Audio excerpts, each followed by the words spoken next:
आप देख रहे हैं SMP झारखंड न्यूज। हकीकत है तो दिखेगा। नमस्कार, SMP न्यूज झारखंड में आप सभी का स्वागत है। खबरों में क्या है आज खास, देखिए SMP न्यूज के साथ। इनकी मानसिक संतुलन बिगड़ चुकी है। इनका मानसिक दिवालियापन स्टार्ट हो गया है। इनको इलाज की आवश्यकता है और इरफान से इलाज करेगा। मेरा बस चले तो अभी हम सबको नियमित कर दें। तो क्यों नहीं करते, आप तो सत्ता में हैं। नमस्कार, SMP न्यूज झारखंड में आपका स्वागत है। आपके साथ मैं हूं आलोक। चूंकि आज होमगार्ड जवानों के धरना का आज 10वां दिन है, 10 दिन से सरकार का कोई प्रतिनिधिमंडल यहां तक इनसे बातचीत करने को नहीं आया है। और अभी कुछ देर पहले जब ये कुछ करने को तैयारी कर रहे थे तो प्रशासन के लोग कुछ आए थे इन्हें समझाने के लिए। चूंकि आज 17 मार्च को इनका कार्यक्रम था कि विधानसभा की ओर मार्च करेंगे। 17 तारीख है आज, विधानसभा की ओर मार्च करने वाले हैं आप। और कुछ देर पहले आपसे प्रशासन के लोग आकर बातचीत हुई, क्या बात है? उन्होंने कहा कि आप लोग 5 प्रतिनिधि चुन लीजिए। आज जब 10वां दिन हम लोग विधानसभा की ओर कुछ करने की तैयारी करने लगे, तब प्रशासन के लोग आ रहे हैं, कह रहे हैं कि वार्ता के लिए आप लोग 5 लोग तैयार हुए। तो हम लोग वार्ता करेंगे तो माननीय मुख्यमंत्री से करेंगे, उससे नीचे के किसी भी अधिकारी से वार्ता हम लोग नहीं करेंगे। 5 प्रतिनिधि आप लोग को तैयार करने के लिए बोला गया है। जी जी, अगर बुलाया जाता है मुख्यमंत्री की ओर से तो आप लोग 5 जाएंगे अभी? 100%। अगर माननीय मुख्यमंत्री जी बुलाएंगे तो निश्चित रूप से जाएंगे। उससे नीचे के कोई भी अधिकारी, कोई भी मंत्री बुलाएंगे तो हम लोग नहीं जाएंगे। अभी बाहर से जितने भी लोग पहुंच रहे हैं आपके, और भी कई जवान अभी तक जैसा कि मैंने देखा पहुंच रहे हैं, और भी कहाँ से लोग आए? सभी जिलाओं से हमारे साथीगण आ रहे हैं, लेकिन प्रशासन के द्वारा हमारे साथियों को रोका जा रहा है रास्ते में। अभी प्रशासन ने क्या बोला, अभी क्या बातें, निर्णय क्या हुआ? अभी आप लोग कहाँ कुछ करेंगे या फिर नहीं करेंगे? निश्चित रूप से करेंगे, विधानसभा की ओर कुछ करेंगे। चलिए, तो जैसा कि आपने सुना कि अभी प्रशासन की ओर लोगों ने इन्हें समझाया कि आप लोग कुछ मत कीजिए, आप लोग 5 प्रतिनिधि जो है वो चलिए एक टीम बनाकर हम आपकी वार्ता कराते हैं सरकार से। लेकिन इनका साफ कहना है कि अगर हम बात करेंगे तो मुख्यमंत्री से ही करेंगे। तो चलिए हम बढ़ते हैं विधानसभा की ओर, हम बात करेंगे तमाम विधायकों से और उनकी भी राय लेंगे कि आखिर वो सत्ता में हैं और विपक्ष में हैं, आखिर उनकी क्या राय है, आखिर इनकी मांगों को लेकर सरकार इनकी बातों को सुनना चाहती है या नहीं सुनना चाहती है। चलिए हम बढ़ते हैं विधानसभा की ओर।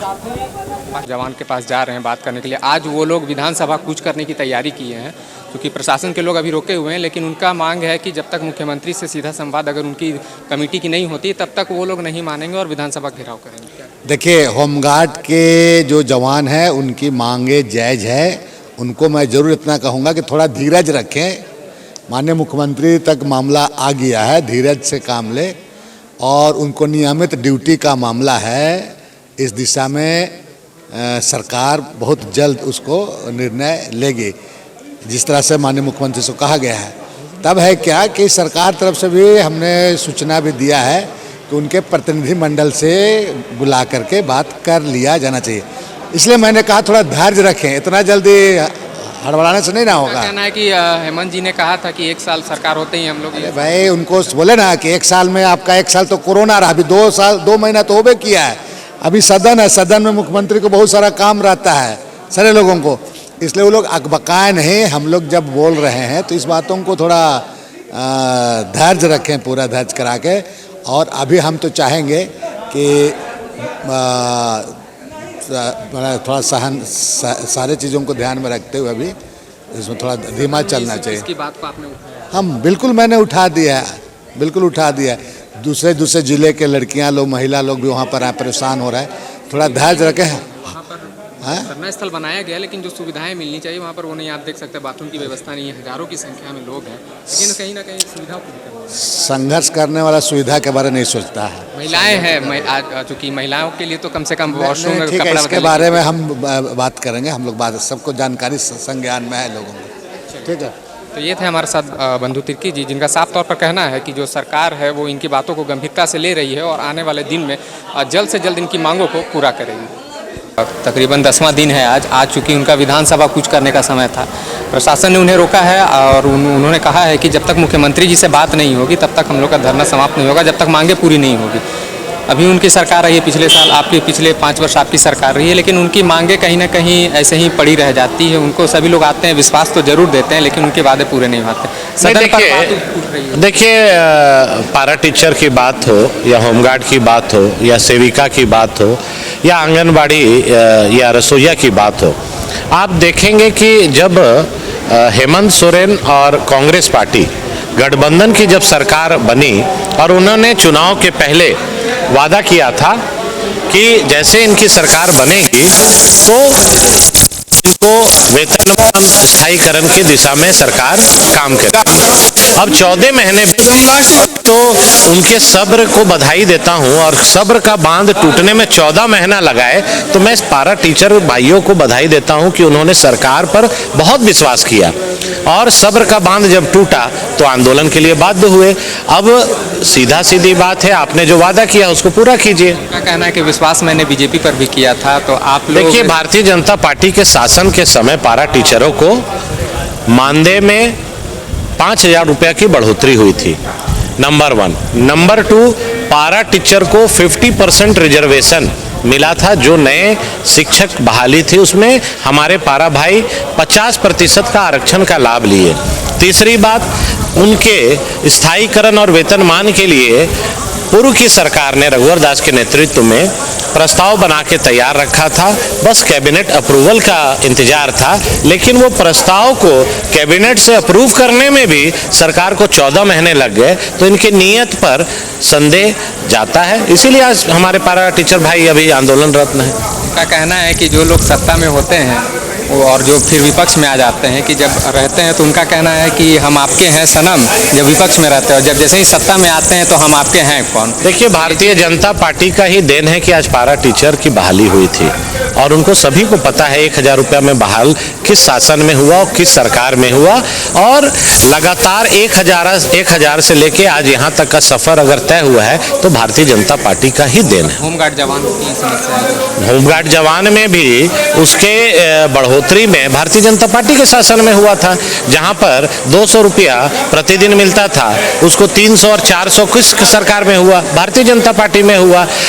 मैं ये नहीं कह रहा हूं कि हमने सब कर दिया, समस्याएं हमेशा रहेगी, समाधान के लिए हर सरकार पहल करती है, लेकिन जेएमएम और कांग्रेस ने जो वादा करके सत्ता काबिज किया, अपने वादा को पूरा करें। आपके क्षेत्र में चूंकि धरना में बैठे हुए हैं इस साइड जो है, तो लेकिन आप उनसे मिलने जाएंगे चूंकि 10 दिन निश्चित तौर पर क्यों नहीं जाएंगे। आज जो भी झारखंड के माटी के पुत्र हैं और संघर्ष कर रहे हैं, भारतीय जनता पार्टी उसके साथ है, और हम सभी विधायक हैं। हमारे साथ बात करने के लिए जामताड़ा से विधायक इरफान अंसारी जी हैं। इरफान अंसारी जी, बताइए, आप वो धरना स्थल में देख रहे हैं, काफ़ी भीड़ है, यहाँ से दिख रही होगी चूँकि छोटे छोटे दिख रहे हैं, लेकिन काफ़ी भीड़ है। आप गए वहाँ भी धरना स्थल, आपने उन पर आरोप भी लगाया है। इन पर इनका उनकी मानसिक संतुलन बिगड़ चुकी है, इनका मानसिक दिवालियापन स्टार्ट हो गया है। इनको इलाज की आवश्यकता है, और इरफान अंसारी इलाज करेगा। ये लोग नकली स्वास्थ्य मंत्री रहे हैं। वो धरना स्थल पर जनता का लूट लिया इन लोगों ने, जनता का पैसा का लूटा है। चलिए ठीक है, वो तो मुद्दे हो गए, लेकिन अभी जो सबसे बड़ी मुद्दे है, वो लोग हजारों की संख्या में आपको सामने धरना स्थल पर दिख रहे होंगे। होमगार्ड के जवान है, आज होमगार्ड के जवान जो है वो विधानसभा घेराव के लिए कूच करने वाले हैं, अगर उनकी बात मुख्यमंत्री जी से नहीं होगी। क्या कहेंगे, इनकी बातों को आप लोग उठा रहे हैं? बिल्कुल, हम लोगों ने कल मुख्यमंत्री से मिलकर हम लोगों ने अपनी बात को रखा है, और जो भी नियम संगत होगा सरकार करेगी। सरकार गंभीर है, और एक और मैं सभी होमगार्ड के जवानों से मैं कहूँगा कि हम भी गए थे कल मिलने के लिए, थोड़ा पेशेंस रखिए आप लोग, सरकार पे विश्वास रखिए। सरकार के पास तो 1 साल से विश्वास कर रहे हैं, सरकार के पास तो खजाना ही नहीं है, पैसा ही नहीं है, तो अभी कैसे सरकार आगे बढ़ेगी? थोड़ा सा देखिए, 9 महीना तो कोविड में हम लड़ लिए, कोई आदमी ना निकला, ना गया, ना आया। ऐसे में अगर आप लोग मांग करते हैं, इनको लगता है कि भाजपा के लोग उस्का रहे हैं। आपके लिए उन लोगों ने एक डायलॉग भी मारा है कि जब सत्ता में रहते हैं तब बोलते हैं हम आपके हैं कौन, और जब विपक्ष में रहते हैं तो हम आपके हैं सनम। ये डायलॉग आपके लिए है? सत्ता वाले के लिए है ये डायलॉग वहाँ पर? देखिए, ऐसा है कि पारा शिक्षक हो और जितने भी लोग जो धरना आज दे रहे हैं ना, ये सब भारतीय जनता पार्टी की उपज है। मेरा बस चले तो अभी हम सबको नियमित कर दें।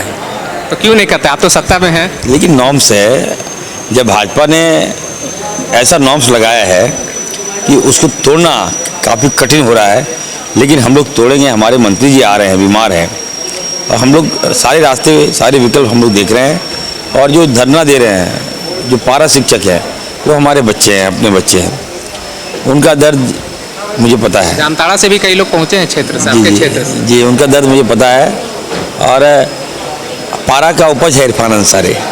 मैंने पारा शिक्षक हो या फिर होमगार्ड के जवान हो, आंगनबाड़ी सेविका हो, ये सारे की उपज है कि आज विपक्ष से आप लोग सत्ता में पहुंचे। मैं पारा का उपज हूँ, और पारा शिक्षकों पर अन्याय नहीं कर सकते हैं हम लोग, और नहीं होने देंगे, ये नहीं होने देंगे। कैसे होगा? तो उनको नियुक्ति कितने दिन में हो जाएगी?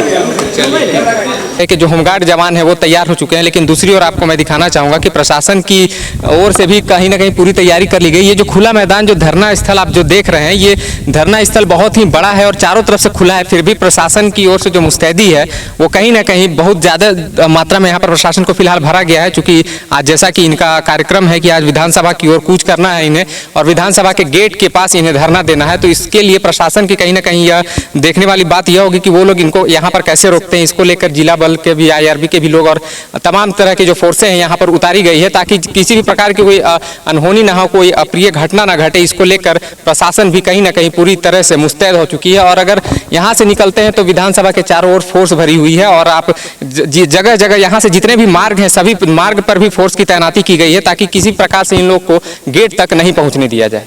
हालांकि आपको यहाँ हम बताते चले, दोपहर के बाद होमगार्ड के जवान एक बार उग्र हुए और निकल पड़े विधानसभा घेराव करने के लिए। लेकिन जैसा कि आपको हमने बताया, चप्पे चप्पे पर पुलिस की तैनाती की गई थी। कुछ ही दूरी अभी वो निकले थे अपने टेंट से, ग्राउंड में ही प्रशासन के द्वारा उन्हें घेर लिया गया। और कुछ दिन पूर्व जैसे कि आपने मोराबादी मैदान में देखा था, वर्दीधारी ही वर्दीधारी के सामने खड़े हो चुके थे। वही दृश्य फिर से इस्पुंदाग धरना स्थल पे देखने को मिला। एक वर्दी वाले दूसरे वर्दी को रोकते हुए दिखे। हालांकि यहाँ हल्की नोकझोंक भी हुई, धक्का मुक्की भी हुई।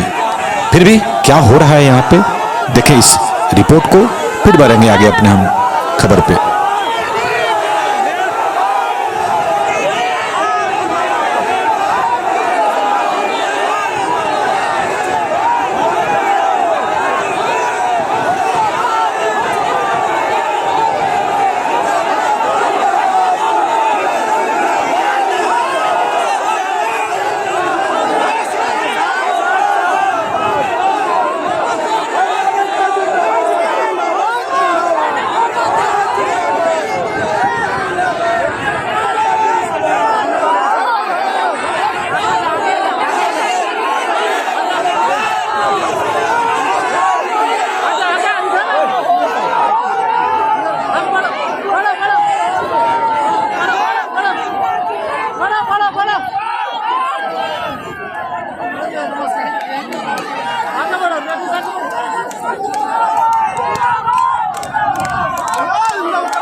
प्रशासन से बात करने के बाद आप लोग किस निष्कर्ष पर निकले हैं और कहां जाने वाले हैं? आज जब हम लोग कानून के विरुद्ध कार्य करने को तैयार हुए, तो आज ऐसा लगता है कि सरकार का कान खुला है और उन्होंने वार्ता के लिए बुलाया है। अभी मुख्यमंत्री के प्रतिनिधि के तौर पर ऐसा बताया गया है कि एडिशनल होम सेक्रेटरी से वार्ता भी होगी। हम लोग 6 प्रतिनिधि यहाँ से जा रहे हैं। उनके द्वारा 5 का ही अनुमति दिया गया था, लेकिन 6 लोग हम यहाँ से जा रहे हैं हम लोग वार्ता के लिए। कौन 6 आप लोग जा रहे हैं? मेरे साथ मेरे प्रदेश अध्यक्ष रवि मुखर्जी जी हैं, और उसके बाद प्रदेश कार्यकारी अध्यक्ष प्रताप बिरुवा जी हैं। जमशेदपुर जिला की एक महिला गिरक्षक है रामेश्वरी कालिंदी जी, और हमारे प्रदेश सचिव कामेश्वर पंडित जी, और मैं हूँ।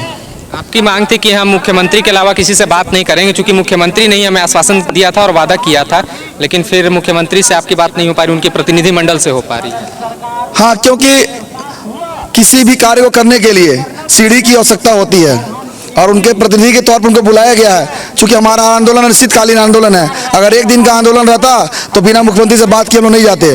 तो हम लोग सरकार को मौका देना चाहते हैं कि जो वादा उन्होंने किया है उस वादे को वो पूरा करे। तो हम लोग उनकी बात को भी मान रहे हैं। और जब हमारी काम नहीं होगा तो निश्चित रूप से जो हम लोगों ने कहा था कि इतिहास रचेंगे तो रचेंगे, आज हम लोग इतिहास रचने की तैयारी में ही थे कि सरकार का कान खुला है। तो अभी वो पहले सीढ़ी वो आगे आए हैं, तो हम लोग उसका स्वागत करते हैं, अभी वार्ता के लिए जा रहे हैं। लेकिन मैं मीडिया के माध्यम से स्पष्ट कर देना चाहता हूं और माननीय मुख्यमंत्री से भी मैं कहना चाहता हूं कि जब तक हमारी मांगों पर लिखित समझौता नहीं हो जाता, किसी भी कीमत पर हमारा धरना समाप्त नहीं होगा। तो ये थे हमारे साथ प्रदेश महासचिव और राजीव तिवारी जी, जिनका साफ तौर पर कहना है कि हम लोग अभी पहली सीढ़ी चढ़ रहे हैं और आगे कई वार्ताएं और होंगी, जिससे हम लोग की जो नतीजे हैं वो किसी निष्कर्ष पर हम पहुंचेंगे। और जब तक सरकार मानती नहीं है तब तक हम इस धरना स्थल को छोड़ेंगे नहीं, क्योंकि यह अनिश्चितकालीन धरना है। जब तक इनकी मांगे पूरी नहीं होगी तब तक ये विधानसभा के समक्ष डटे रहेंगे। जैसा कि इस वक्त जो आप नज़ारा देख रहे हैं, ये अपने अपनी टेंट से बाहर निकल चुके हैं। चूंकि विधानसभा घेराव का आज इन्होंने समय निकाला था कि आज हम लोग आज के दिन अगर कोई प्रतिनिधि यहाँ मिलने नहीं आता है, तो अगर सरकार की ओर से कोई लोग मिलने नहीं आते तो हम लोग विधानसभा की ओर कूच करेंगे। उसको लेकर यहाँ पर तमाम जितने भी होमगार्ड के जवान हैं वो कहीं ना कहीं अब बाहर निकल चुके हैं कि हम लोग यहाँ से अब विधानसभा की ओर कूच करेंगे। लेकिन प्रशासन के लोग जो थे वो यहाँ पर मुस्तैद थे और उनको यहाँ पर ही रोक लिया गया फिलहाल। और इनकी 5 सदस्यीय कमेटी बनी है, जो कि अब प्रतिनिधि से जाकर वो लोग वहाँ पर बातचीत करेंगे सरकार के लोग से, और वहाँ निष्कर्ष निकलेगा आगे कि आखिर इन लोग के मांगे को आगे पर पटल पर रखा जाता है कि नहीं, इनकी बातों को सुना जाता है कि नहीं, वो देखने वाली बात हो। कि 9 दिनों से हम लोग लगातार यहाँ पे धरना प्रदर्शन कर रहे थे और सरकार का ध्यान हमारे ऊपर नहीं था। हम लोग पूरे संयमित रूप से, अनुशासित रूप से अपनी मांगों को लेकर प्रदर्शन कर रहे थे। जब होमगार्ड साथियों का सब्र का बांध टूटा, तब आज हमारे होमगार्ड के साथीगण विधानसभा घेरने के लिए निकल पड़े। जब होमगार्ड के जवान आगे निकले तो प्रशासन के द्वारा रोकने का प्रयास किया गया, जिसके बाद हमारे सभी होमगार्ड के साथीगण वहीं पर धरने पर बैठ गए। जिसके बाद प्रशासन के द्वारा मुख्यमंत्री जी के प्रतिनिधि के तौर पर गृह विभाग के अपर सचिव से वार्ता करवाई गई। इस वार्ता में मेरे साथ प्रदेश अध्यक्ष रवि मुखर्जी, प्रदेश सचिव कामेश्वर पंडित, प्रदेश कार्यकारी अध्यक्ष प्रताप बिरुआ और जिलाध्यक्ष रांची मुकेश कुमार एवं जमशेदपुर जिला की महिला गिरक्षक रामेश्वरी कालिंदी शामिल थी। वार्ता के दौरान हम लोगों ने उन्हें ज्ञापन समर्पित किया, जिसके उपरांत उन्होंने कहा कि आपकी मांगों को हम लोग मुख्यमंत्री जी के पास ले जाएंगे और उनसे जैसी वार्ता होगी आपको दूरभाष के माध्यम से सूचित कर आपको बुलाया जाएगा। जो वार्ता आज हुई उस वार्ता से हम लोग संतुष्ट नहीं हैं और हम लोगों ने स्पष्ट रूप से कह दिया है कि जब तक हमारी मांगों पर लिखित समझौता नहीं हो जाता है तब तक हमारा यह धरना प्रदर्शन चलता रहेगा। 19 तारीख को जानकारी प्राप्त हुई है कि विधानसभा में होमगार्ड जवानों की मांगों को लेकर चर्चा होने वाली है। तो 19 तारीख को हम लोग शाम में फिर से बैठक करेंगे धरना स्थल पर ही, पूरे गिरक्षक, झारखंड के गिरक्षक और प्रतिनिधिगण मिलकर। उसके बाद संघ के द्वारा अंतिम निर्णय लिया जाएगा आंदोलन की रूपरेखा को लेकर। धन्यवाद। प्रदेश महासचिव Rajeev Kumar Tiwari, Jharkhand home guard welfare association. तो अपना ख्याल रखें, क्योंकि आपसे हैं हम। लेटेस्ट अपडेट के लिए चैनल को सब्सक्राइब, शेयर, लाइक करना ना भूलें और बेल आइकन का बटन जरूर दबाएं ताकि आपको लेटेस्ट अपडेट मिलता रहे। धन्यवाद। जय हिंद।